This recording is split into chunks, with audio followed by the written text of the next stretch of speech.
अगर आपके पास भी हरियाणा नंबर की टैक्सी है, तो स्टेट परमिट और ऑथराइजेशन परमिट को लेकर आपके मन में भी ये सवाल आया होगा कि कब कब इन्हें रिन्यू कराना होता है, इनकी क्या वैलिडिटी होती है और पेनल्टी अगर इन पर लगती है तो किस हिसाब से लगती है और क्या लगती है।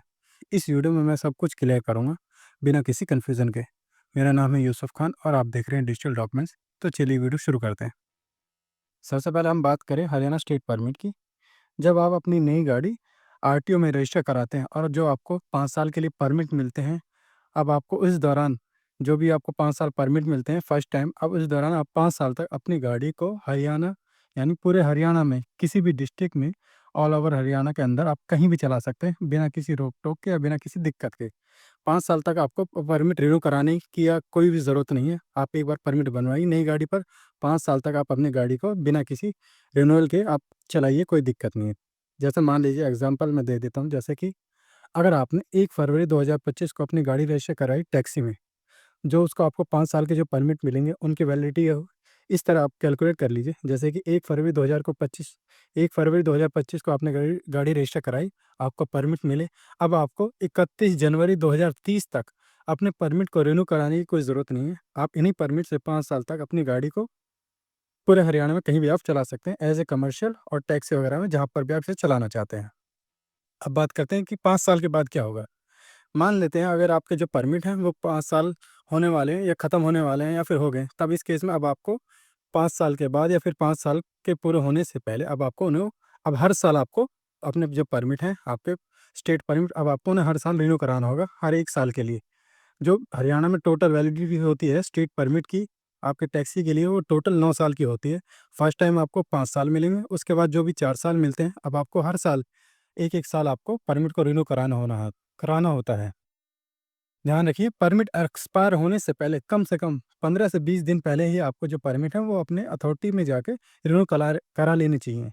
नहीं तो अदरवाइज़ आपको ₹1000 की जो पेनल्टी है वो आपको पे करनी पड़ सकती है।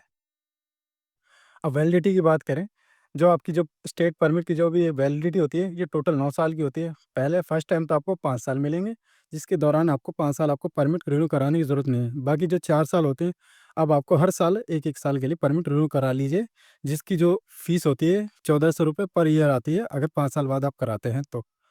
अगर पेनल्टी अगर आप पे करेंगे तब आपको इस केस में ₹1000 की जो पेनल्टी होती है, अगर आप लेट अपने परमिट को रिन्यू कराएँगे तब आपको इस केस में 1400 प्लस ₹1000 इतने की आपको पेनल्टी समेत आपको जो परमिट है उन्हें रिन्यू कराने पड़ेंगे आपको। अब बात करते हैं ऑथराइज़ेशन परमिट की।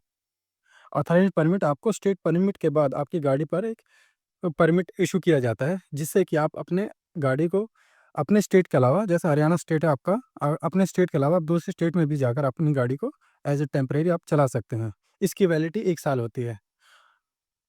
लेकिन ये कैलकुलेट कैसे होती है, ये भी आप देख लीजिए। इसकी वैलिडिटी जैसे कि मान लीजिए आपकी गाड़ी 1 फरवरी 2025 को गाड़ी अब रजिस्टर हुई है, आपके स्टेट परमिट उठ गए, अब आपको जो ऑथराइज़ेशन परमिट है वो भी आपके उठ गए। तब इस केस में अब आपको सिर्फ़ इसकी जो वैलिडिटी होती है ऑथराइज़ेशन परमिट की, वो आपको 1 साल मिलेगी।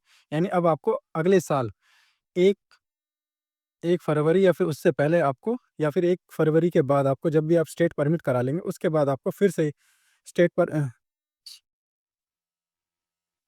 अब बात करते हैं ऑथराइज़ेशन परमिट की। ऑथराइज़ेशन परमिट आपके स्टेट परमिट होने के बाद आपको गाड़ी पर इश्यू किए जाते हैं। ऑथराइज़ेशन परमिट का मतलब है कि आप अपनी गाड़ी को अपने स्टेट के अलावा दूसरे स्टेट में भी चला सकते हैं। इसकी वैलिडिटी की अगर हम बात करें तो इसकी वैलिडिटी टोटल 1 साल होती है। यानी मान लीजिए आपकी गाड़ी की जो स्टेट परमिट की वैलिडिटी 9 साल है। फर्स्ट टाइम आपको 5 साल मिल गए, बाकी आपको 1-1 साल आपको रिन्यू कराना होता है। लेकिन इस केस में आपको ऑथराइज़ेशन जो परमिट होता है उसको आपको शुरू से ही 1-1 साल के लिए रिन्यू कराना होता है। इसमें आपको शुरू में कोई 5 साल नहीं मिलते। आपको हर साल जब आपने गाड़ी ली तभी से आपको इसे हर साल यानी 9 बार 9 साल तक आपको इसे हर साल रिन्यू कराना होगा। इसके पेनल्टी की अगर हम बात करें, इसकी वजह से अगर आप 2-4 दिन पीछे आप आगे पीछे या फिर 1-2 महीना आगे पीछे भी अगर इसे ऑथराइज़ेशन परमिट को अगर आप कटाते हैं या रिन्यू कराते हैं, इसमें कोई पेनल्टी नहीं होती। लेकिन बेहतर रहेगा अगर आप अपने स्टेट के अलावा दूसरे स्टेट में भी आप गाड़ी चलाते हैं एज़ ए बुकिंग, जैसे कि ओला, उबर वगैरह में, तो ये आप करा लें तो बेहतर होगा। कहीं ऐसा ना हो कि आपको भारी पेनल्टी या फिर आपको जुर्माना पे करना पड़े। इससे बेहतर यही कि आप इसे ऑथराइज़ेशन परमिट को एज़ ए परमिट आप खुद या तो ऑनलाइन कर लीजिए या फिर आप अथॉरिटीज़ जाकर इसकी जो फ़ीस होती है ₹500 की, आप वहाँ पे करके इस ऑथराइज़ेशन परमिट को आप बनवा सकते हैं। अगर आप खुद से इसे ऑनलाइन करना चाहते हैं या बनवाना चाहते हैं ऑथराइज़ेशन परमिट को, इसके लिए मैंने एक सेपरेट वीडियो बना रखा। आप चाहें तो मेरी इस वीडियो को देख सकते हैं, या फिर ऑनलाइन आप परिवहन जो पोर्टल है वहाँ पर आप जाकर इसे विज़िट कर सकते हो, ऑथराइज़ेशन परमिट को आप बनवा सकते हैं। अगर हम बात करें पेनल्टी की, पेनल्टी तो इसमें कोई नहीं होती, लेकिन आप बेहतर यही होगा आप इसे जब भी आप स्टेट परमिट कराएँ, तभी हाथ के हाथ इस ऑथराइज़ेशन परमिट को भी आप करा लें।